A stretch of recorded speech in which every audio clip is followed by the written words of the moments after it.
Bruce, dude, come on. What's going on? This is a disaster. HR is getting on my case. What's going? I'm sorry, dude. I'm freaking out. Oh, I'm freaking out. You're getting ready for Unbound for the 200-mile gravel race. I've never done a 200-mile ride. All right. Well, we'll figure it all out. We'll figure out your food, figure out your gear, figure out your bike. Awesome. I'm Spencer. I'm Bruce. This is Shop Talk. First things first, Bruce. Let's talk about the bike you're going to ride at Unbound. Yeah, I'm really lucky. Orbea set me up with an Orbea Terra. This is their flagship gravel bike. You know, it's carbon. It's pretty light and really comfortable, actually. I'm coming off an older Thai gravel bike, and it damps vibration really well. More comfortable than titanium. You heard it here first. Yeah, the handling too is great. It's super stable, and when you're descending on really fast gravel, feels really confidence inspiring. You're going to want that because there's actually some pretty fast, loose descents at Unbound Gravel. And I'm speaking from experience. Now, let's talk about tires. That's one of the most critical things for this race because there's that sharp flint rock on the roads that tends to rip apart rubber. We're in the Flint Hills. You can see how large the rocks are, the gravel. It's not small, pretty good chunks. I'm running the Pirelli Cinturato H. H is for hard pack, so this is the fast rolling version of their tire. Okay. 40 millimeters wide. It's got, you know, a little extra puncture protection too. That's key, the bead-to-bead puncture protection. That's what you need to hopefully ward off any rocks from slicing your sidewalls. I like the tread pattern on these. From my experience at Unbound, you do need some tread, but you don't want it to be a slow tire because, boy, you're going to be out there for a long time. So I approve of this tire selection. It looks like they're 40 millimeters wide, which is pretty much on par for what you typically ride at Unbound. Yeah, you know, this bike can fit 45s too, so if you want a little extra comfort, you know, go for it. Plus, you know, Pirelli, Formula One approved. Yeah, might have to swap them out halfway through the race. Pit stop, Yeah. I like it. Frame sounds great, tires sound great, Bruce. Let's talk about the drivetrain on this Orbea Terra. I went with the SRAM Force Explorer. It's Axis drivetrain, completely wireless, super reliable. I like this drivetrain. This is what I run on my gravel bike as well. Super reliable, like you said. Good chain security, quiet. Now, what about the gearing? Because there's some hills at Unbound, even though it's Kansas. It's actually a lot of climbing. Yeah, so the cassette is a 1044. I'm running a 40-tooth chainring. So it's a 40-44 for your easy gear. Yeah. I like the sound of that. The year that I did Unbound Gravel, I think I had a 36 for my little chainring, double, and I think I had a 36 for my big cog in the back, and I found it was not easy enough on those steep climbs that come in the last 50 miles of the race. Yeah, I'm gonna be using it a lot. The hitters, you know, they're gonna be using a bigger gear, but I'm out there to survive. Don't listen to what the pros say. Got to get to the line first and foremost. So, Spencer, you had a pretty successful race back when you did Unbound in 2019. It was, yeah. What was your approach to nutrition? Good question. This is such a long day on the bike. You have to view it as an eating and drinking competition more than anything related to actually riding a bike. Like your first focus almost always has to be consuming as much as possible within reason.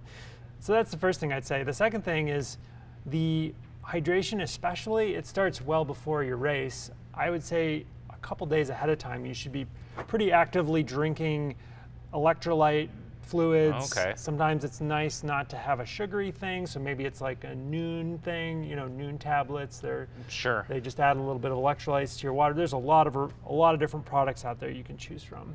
2 days before, all right, I'll have to think about that. It doesn't hurt to do because it could be a very hot and humid day. It certainly was when I did it. This is like peak of the summer out there in the prairie, and the sun just like beats down on you. And are you trying to like get like a variety, like a?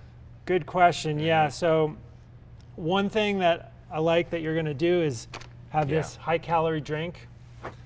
I assume you're familiar, like you've used it enough to be comfortable with it? Yeah, I've tested it. I mean, it's a pretty empty bag. I've tested it on my stomach, so. That's good. Yeah. Because it's like just one more way to add to the calorie tally. Yeah. And the last thing I'll say is you can't only eat sport nutrition. You gotta just listen to what your body wants. And I mean, honestly, the last aid station at Kansas for me, I had Doritos, and it was great. Ooh, I will be stoked to eat Doritos, yeah. Bruce, what are you packing for spares? What do you got to fix a problem out there on the road? Well, obviously the biggest concern is punctures, flat tires. So I'm bringing my flat kit. Yep. It's got a tube, it's got a tire plug kit, it's got a CO2 cartridge, an inflator, and a multi-tool. I like it, but I would say take all this and just like bump it up a notch. The numbers all go to 11. Okay. You need to have more stuff at your disposal because you never know what will happen. I would say bring a second tube, so Okay. 2 tubes. The plugs, this is great. I prefer to have plugs sort of ready to go, quick draw style. So I would, Oh yeah, you're like pre-threaded. yeah, I the would little eye pre-thread it there, onto yeah. that. All right. And you've got 5 here, which seems like a lot, but frankly, if you just brought one more of these, you'd have 10, Okay. and it's not Yeah. going to have that much weight. More plugs, more tubes, more CO2s as well. I would say bring a couple CO2s Look, right across the board.